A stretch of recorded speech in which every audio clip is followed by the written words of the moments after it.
It's really a great pleasure to introduce Ji-feng Liu today. Ji-feng did his Bachelor of Science and his Master's of Science at Beijing University, and then went to the University of Michigan at Ann Arbor to do his PhD, where he won the Baldwin Prize for his excellent work on ultraluminous X-ray sources. I first learned of Ji-feng when he applied for a postdoctoral position that we had to study X-ray sources in external galaxies, something he was already doing.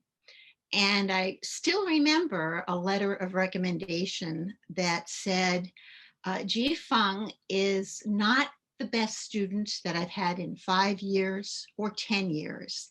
He is simply the best student I have ever had. So naturally, we felt we had to meet him, and it's been a great joy to talk with him because of his great intellectual curiosity and the many things he thinks about and brings to the table. After being with us, he actually then won a Chandra Fellowship, which would now be an Einstein Fellowship, and stayed at the CFA for another 3 years, and then joined the staff as an astrophysicist. We lost him to China, and he's gone and done amazingly well. So in 2015, he was named the deputy chair of the School of Astronomy and Space Sciences at the at UCAS, University of the Chinese Academy of Sciences. And in 2018, he was elected deputy director of the National Astronomical Observatories, NAOC. Ji-feng is, his passion for science has kept his research program incredibly active while he has taken on significant responsibilities in terms of training students in China so that they'll be prepared to take the many positions that are becoming available in China, and also to develop scientific programs across wave bands, including working on a space telescope. So the fact that he is active and has achievements in research and across these other areas is something that those of us who knew him in his student and postdoctoral years are not at all surprised. And it's a pleasure to have him back to tell us about what he's thinking about today. Mm-hmm. So please, Ji-feng. Okay, thank you, Roseanne. Thank you for your introduction. And I really want to thank you, for your mentor during my stay at the CFA.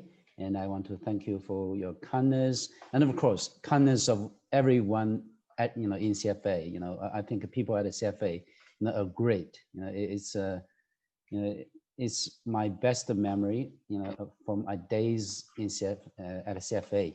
So it's my, great pleasure to, give this talk to share with you, our search of quiet black hole binaries.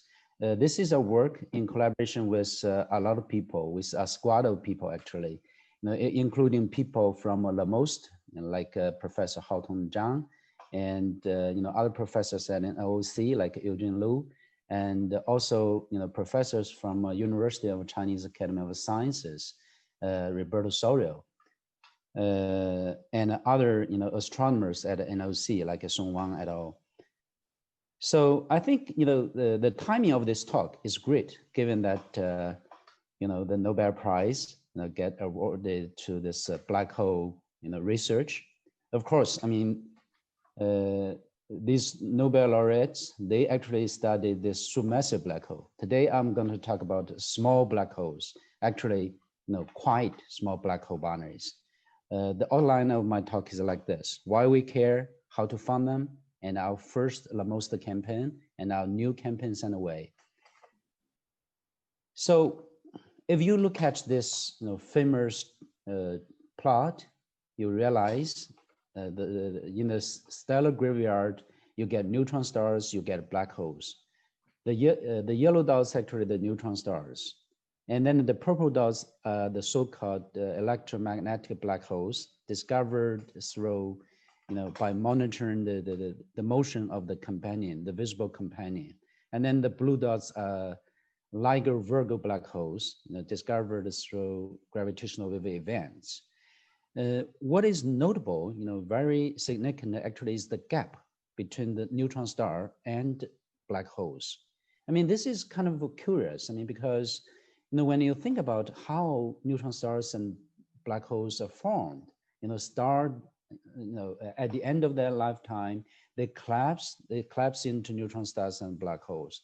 Naively, you would expect smaller, progenitors towards smaller remnant, larger progenitors, towards larger remnants. So that means, the mass distribution of this remnant, they will follow some kind of, the mass distribution of the progenitors that is parallel without a gap, just like this. So you would expect more smaller black holes than larger black holes, right? But then the observation, actually tells you, you do have this mass gap. So where are these small black holes? I mean, there could be, several explanations.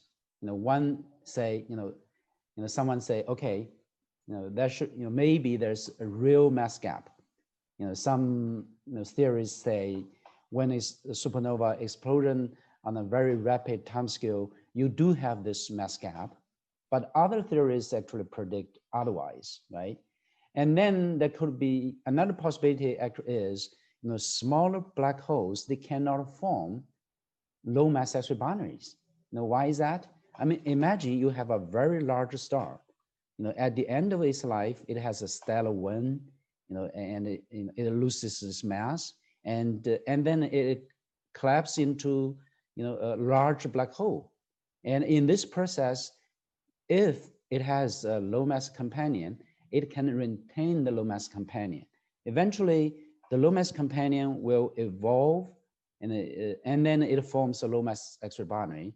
And then you notice it in X-ray, and then you follow up on it, and you get to know the black hole there. But imagine you have some, smaller progenitor that can evolve, to smaller black hole, because it's not losing mass. It's actually it will expand, in the end, and it will swallow a close companion if there is one, and in the end, you're left with one small black hole. So that means, okay, small black holes cannot form low mass X-ray binaries. But then, small black holes, they can form in wide binaries, like what we show, to the right, right? I mean, these wide binaries, of course, they don't have X-ray. If you don't have X-ray, how can you detect them? I mean, that's the problem. Well, I mean, back in the 1960s, late 1960s, Virginia Trimble and Kip Thorne, they actually try to search for black holes through monitoring the motion of the companion.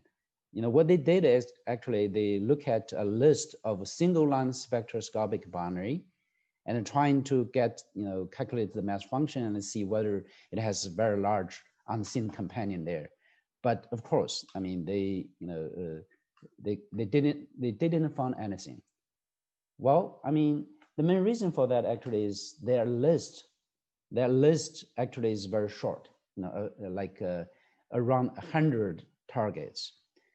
I mean, but for this method to work, you can imagine you need a lot of stars. How many? Well, I mean, we roughly know, you have one black hole formed in 1,000 stars, right? Then a small fraction of them will be in this, binaries, black hole binaries. So basically, you need a larger sample of a few thousand stars, to look at, to monitor, to get this, hidden, quiet black hole. If you use one telescope to take spectra for these a few thousand stars, one by one, it will take years. Essentially, it's mission impossible. Because you're not just, and also, I mean, you're not just taking one spectra. You need to monitor them, take a few tenths of them. So mission impossible, yes. So efficiency actually is the key. What do you really need? Actually, is you need multi-object spectroscopy, and LAMOST actually is what we need. LAMOST stands for Large Aperture Multi-Object Spectroscopic Telescope.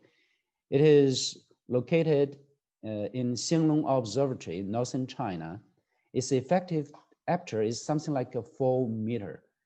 Its field of view is 20 square degrees. It has 4,000 fibers. That means it can take spectra for 4,000 targets simultaneously. The efficiency, very high efficiency for taking spectra. There are two spectrographs mounted on this telescope.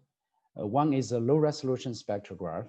The resolving power is 1800. It has two channels, blue channel from 3700 to 5900 astron, the red channel from 5700 to 9000 astron. The velocity uncertainty can be as good as 5 kilometers per second. And then, since last year, well, actually it's 2018, another spectrograph, high resolution, actually we call it medium resolution spectra. It's a typo, medium resolution spectrograph. Resolving power is 7500. Two channels, blue channel is 4950 to 5350 astron, and red channel is 6300 to 6800 astron to cover this H alpha stuff. The velocity precision can be as good as 1 kilometer per second. So LAMOST is what we need. With LAMOST, we had this monitoring campaign starting from September 2016. That's 4 years ago. We monitored 3,000 targets simultaneously, in the K20 region towards galactic anticenter. All stars we monitored actually brighter than 15 magnitude, and it also has high precision light curve from Kepler mission. And over 2 years and a half, we took 26 observations for each target. And from the radial velocity curve, we actually can get the orbital solution. The upper right gives one example. And among all these targets, we actually found like 200, more than 200 sources. They exhibit periodic radial velocity variations. So, I mean, the lower right, we show the period and the semi-amplitude of the radial velocity curve. You can see we actually can probe periodicity from less than a day, because we are using sub-exposures within one night. They're usually 3 hours long.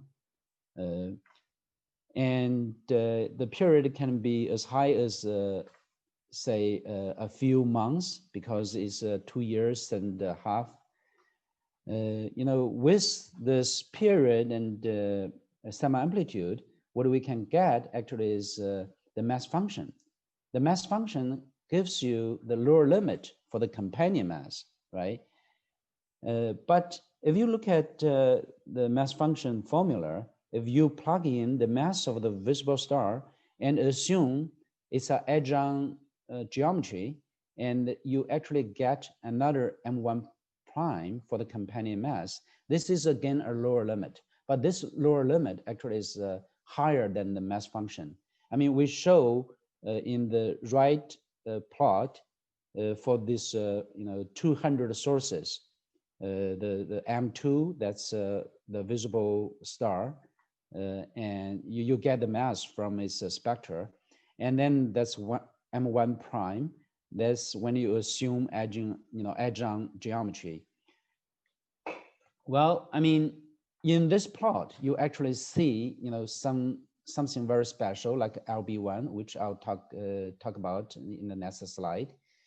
And then you also see this rectangle, within this region, these ones, uh, they're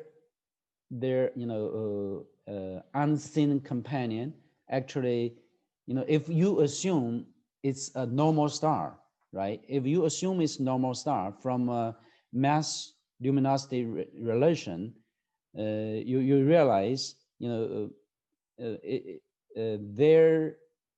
their luminosity actually is above 1/10 of this, bright star. Basically, we're using this red, the green line, try to select those with, like invisible or compact object, as the companion. And we actually observed 17 of them within this rectangle in 2020A.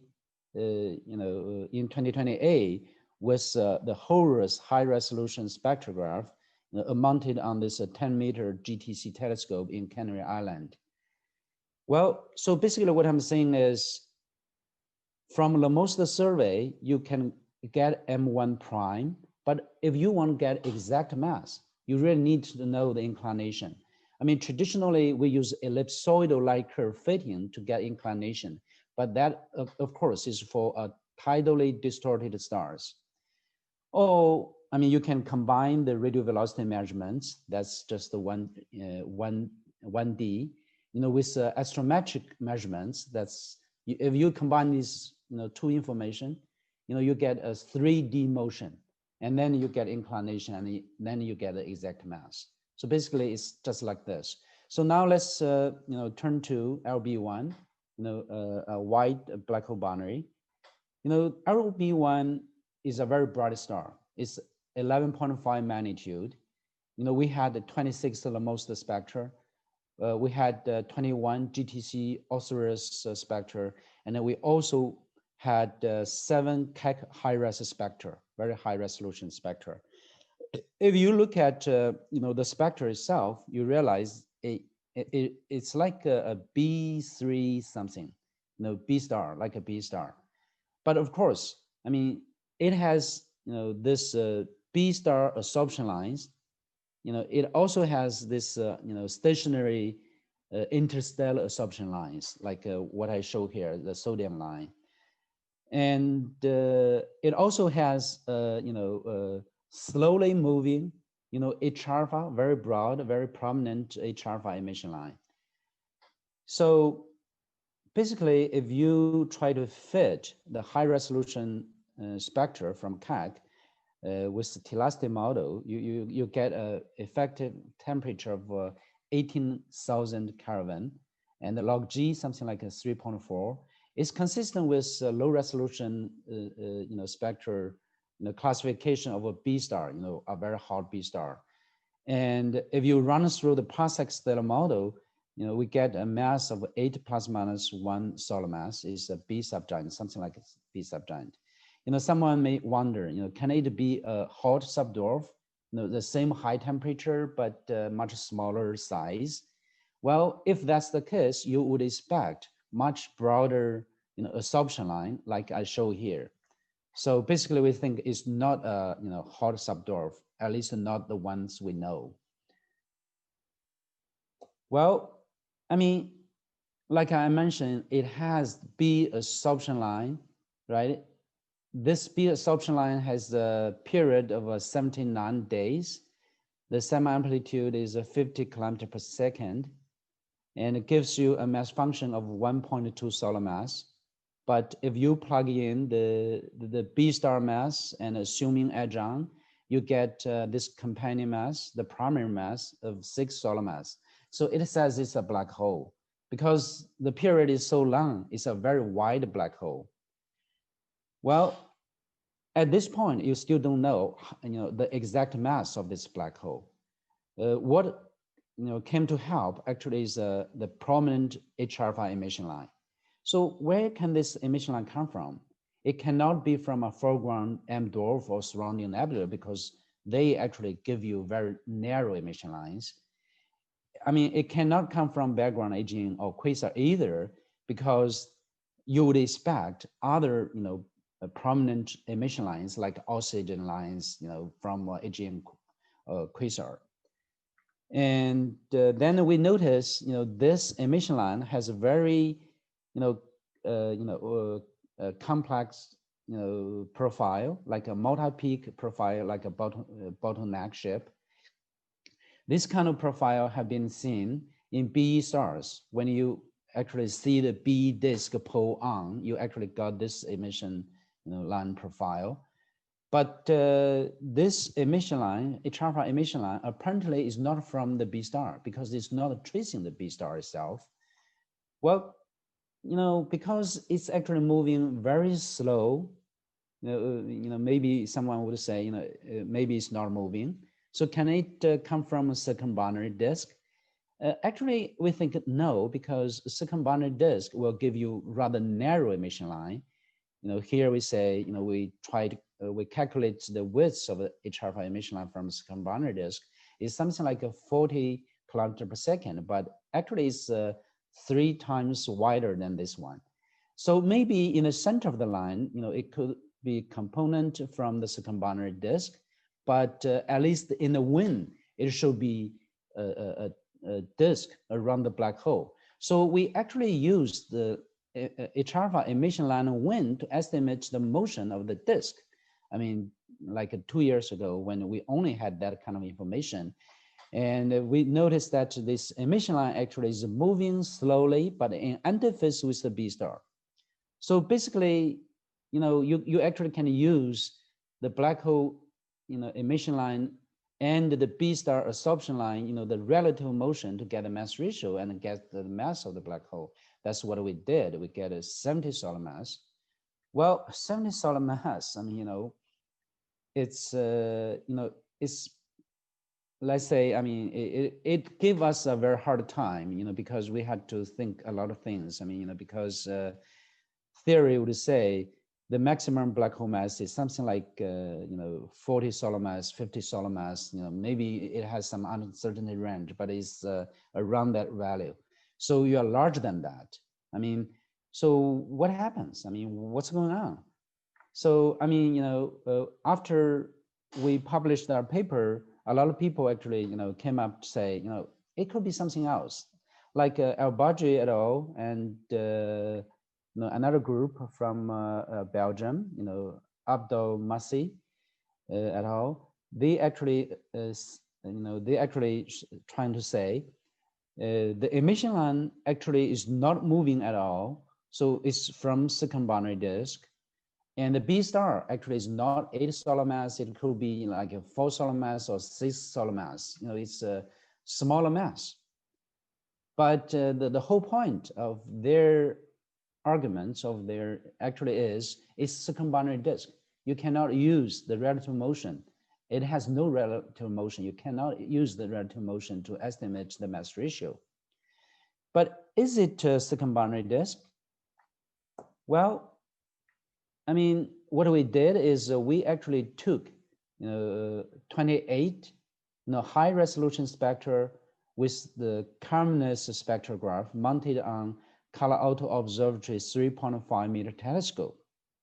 And these spectra, they have infrared Paschen emission line, and these lines are optically thin.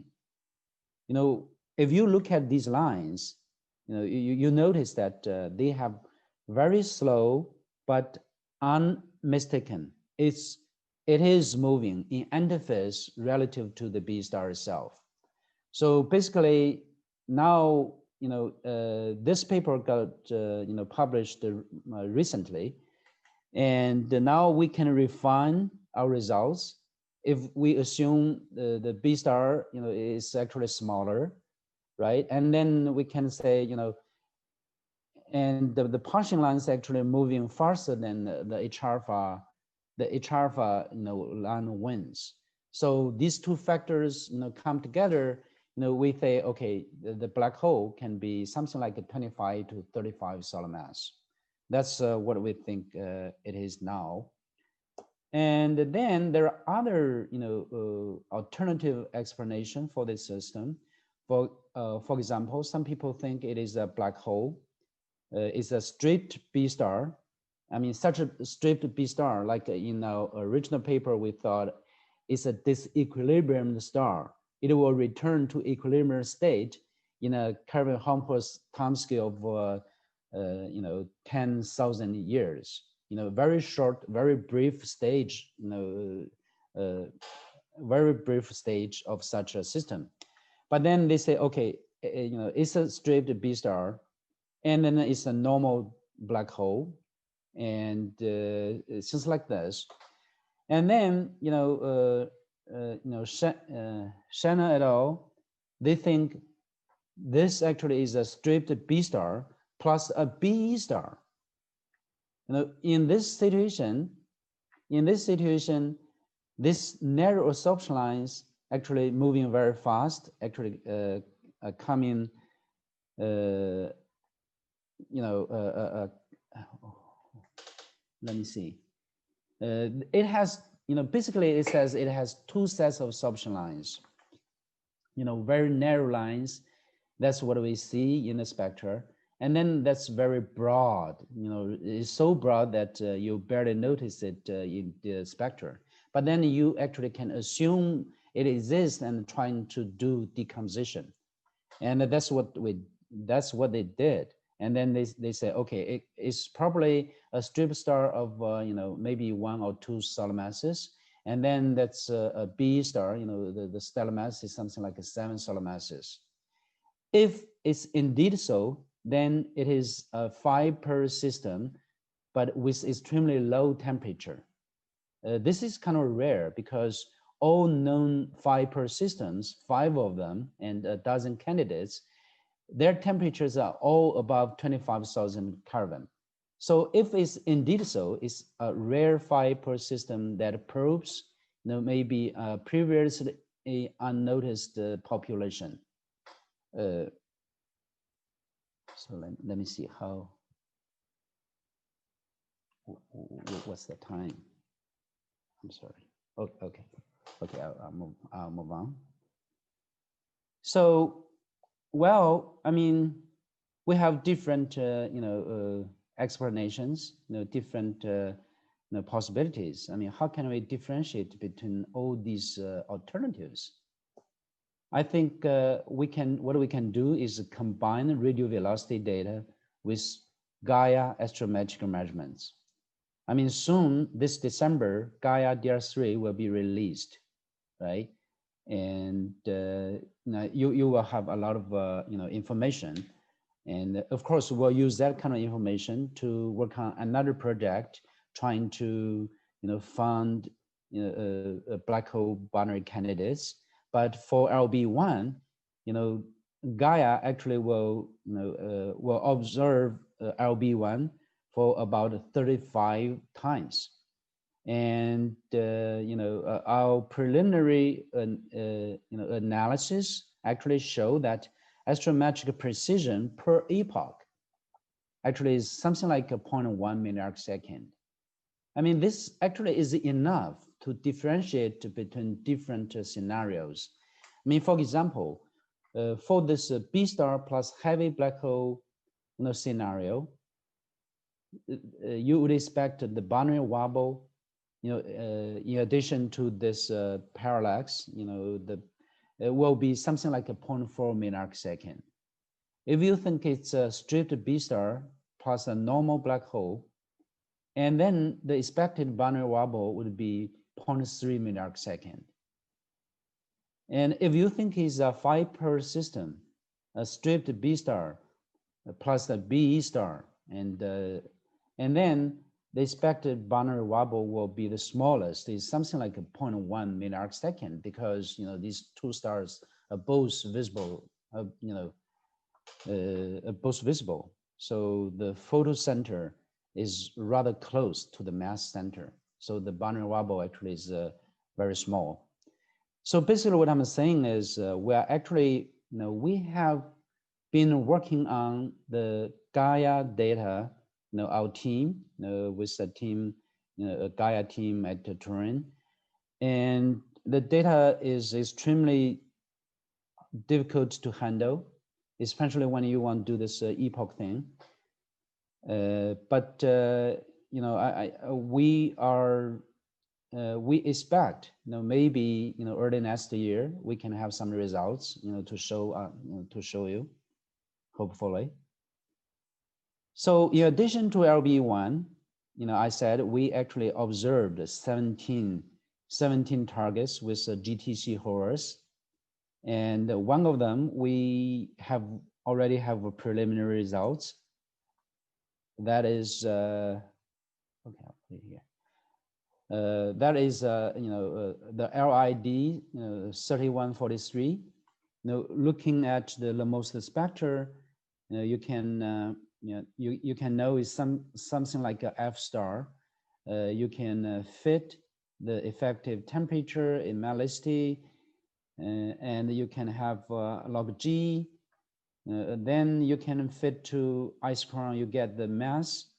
Mass is something like a 1.6 solar mass. And well, if you look at O26, and here, the radial velocity curve, not only 26 nights, we have something like 90, almost 90 sub-exposures, the velocity.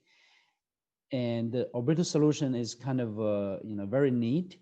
It shows a period of 0.9 days.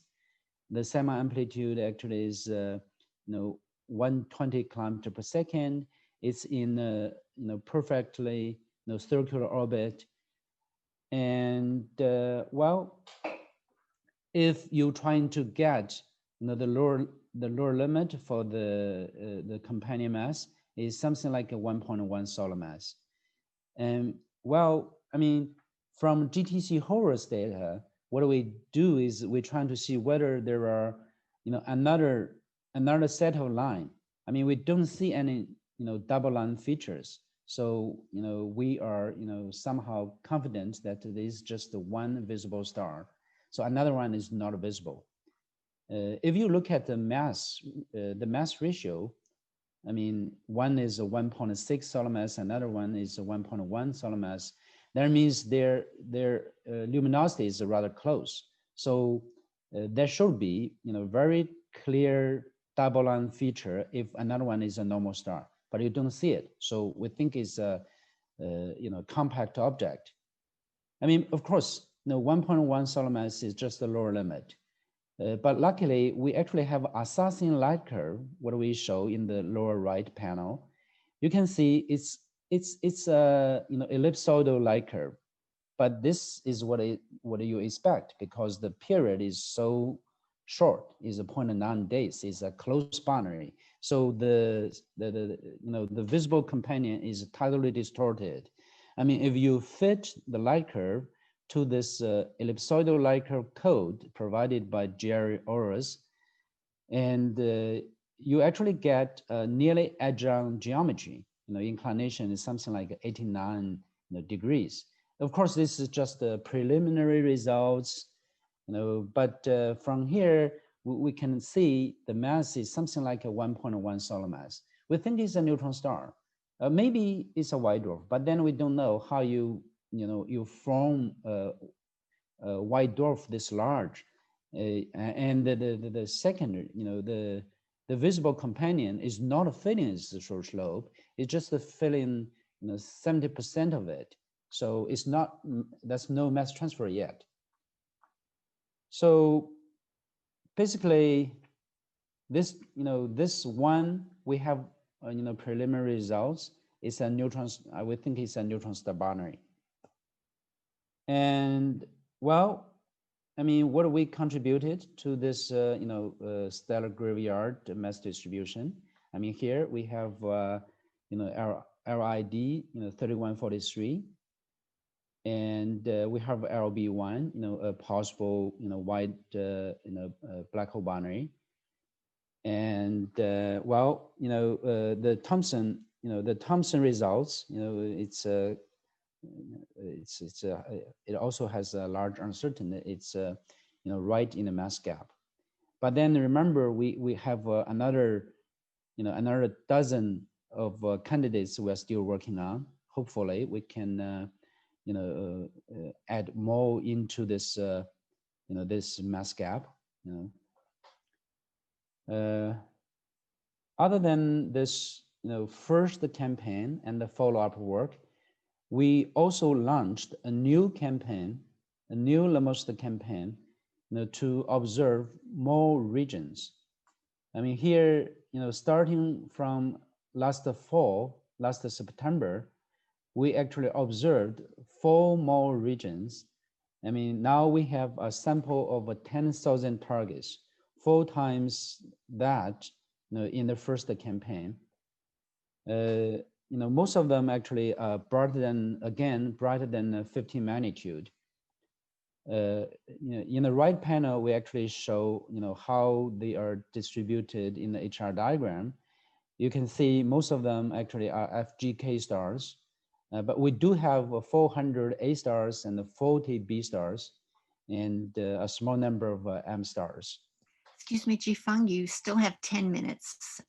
I just wanted to let you know. Actually, I'm almost done. Well, I mean, here, for most of our targets, we actually have like 29 observations, half of them in a low resolution spectrograph and half of them in medium resolution spectrograph. And we have something like 60 sub-exposures.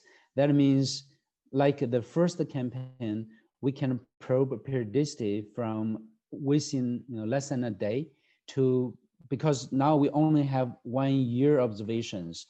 Each region actually spans something like 4 months.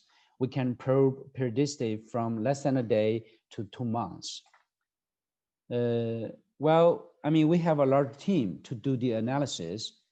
I think half of them actually are done, and the other analysis, like where to, like the orbital solution thing, that's kind of the vital thing, the real thing we want to do, and still underway.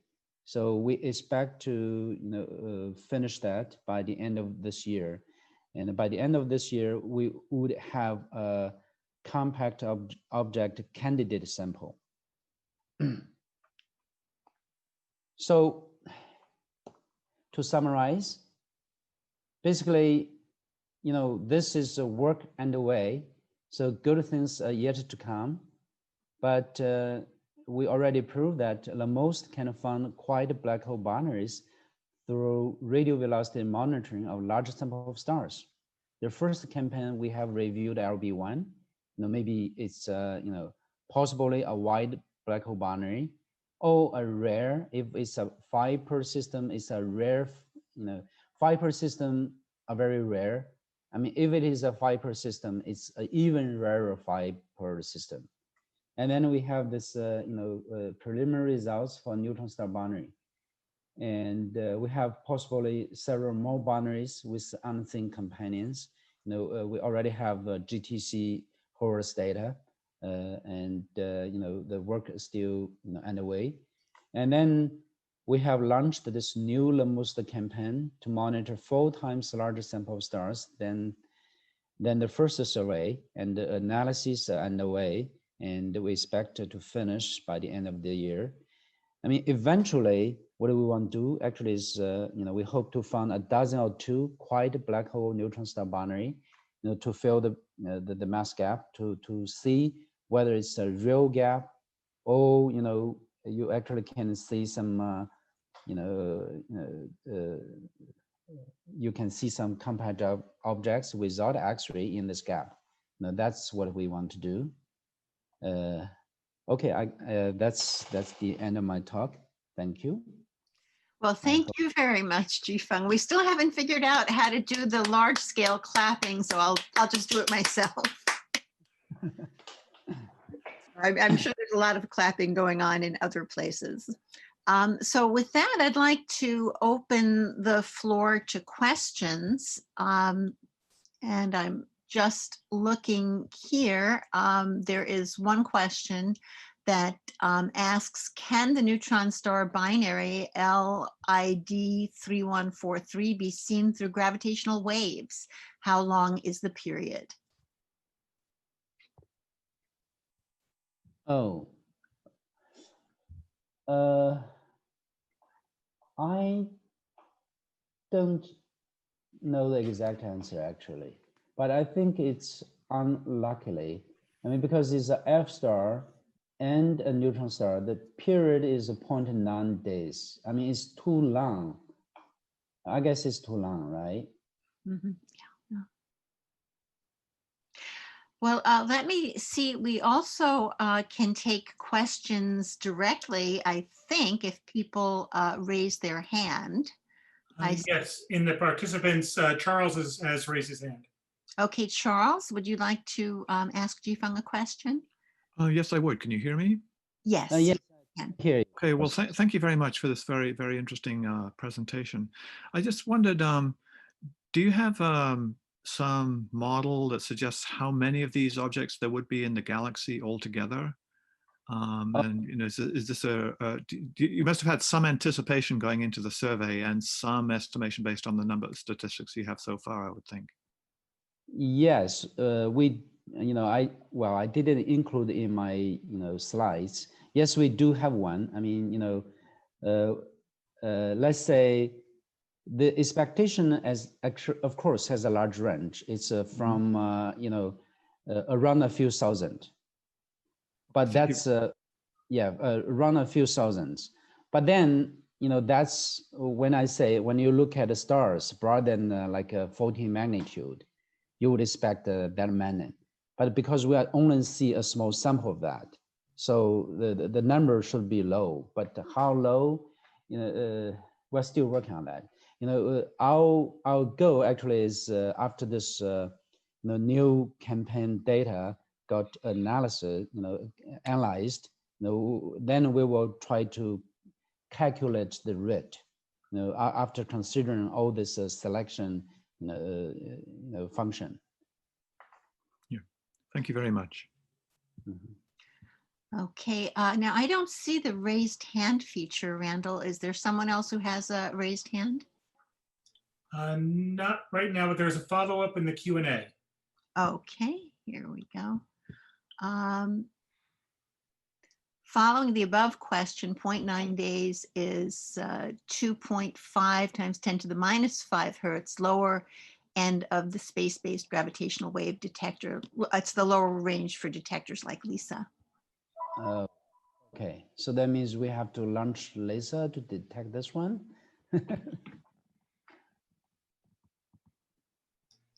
Just want to comment that I think the even if your neutron star candidate would turn out to be a white dwarf, it would be very interesting, because something like this would be a candidate for either an accretion-induced collapse or a type 1a supernova when the companion star starts to give mass.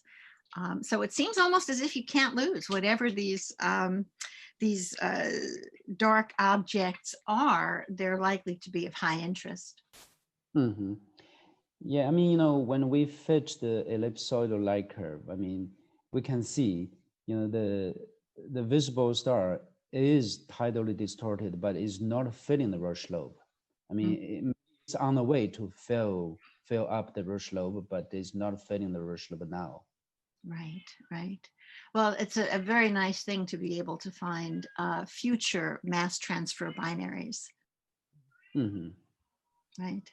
So are there other questions? I don't see anyone. Actually, I had one quick one. what are the long-range plans for LAMOST? Is it a permanent facility or is it only designed for a short term? What? Well, I mean, now we are in the second 5-year survey. So after that, I mean, there are plans, but when we say plans, we're not sure whether it can be carried out. One possibility is trying to, some people actually are pushing forward that plan. Actually, is trying to build another, a second LAMOST in Western China when with better, fibers, technology, more fibers and the better side scenes, something like that. But for, I guess we are, I'm not sure what will actually, that's our plan. Yeah, I have to say, yes. Okay, thank you. Right. The other thing I would like to ask about is your use of Gaia, because it seems in addition to LB1 that you may have a lot to learn about all of your candidates through Gaia. And so I was wondering if you wanted to talk a little bit about your plans to do that. First of all, I mean, we actually collaborated with, the Turin, Gaia team, since,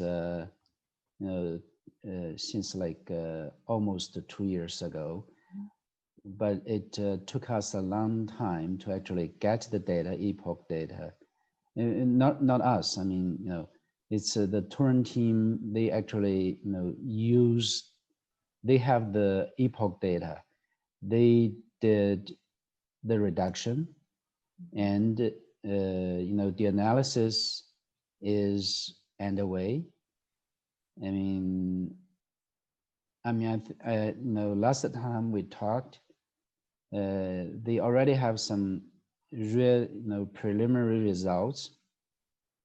I think, it's not, I think there is some policy, data policy, problem, but then, we are looking into that problem and see how we can actually, publish the data.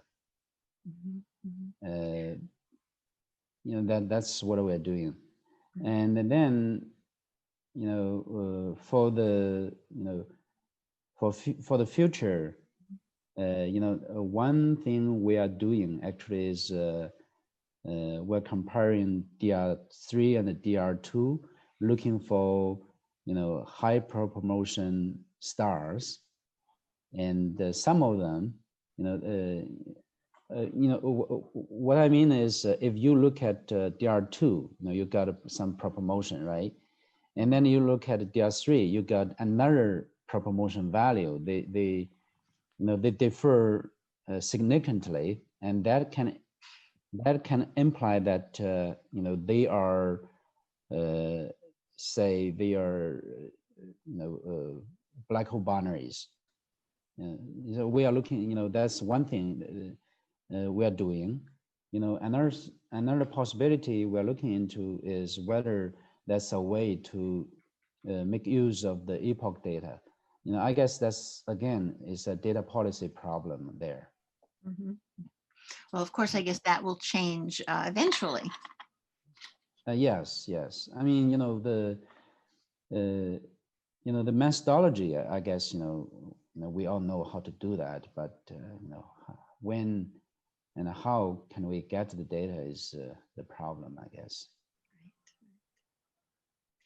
Well, Ji-feng, I think I would like to take this opportunity to thank you again for joining us today and talking about this interesting work, and we'll all look forward to the progress of this research. Thank you. Thank you. Thank you. So, I have my email. I have my email here. So if anyone is interested in this, research, just contact me.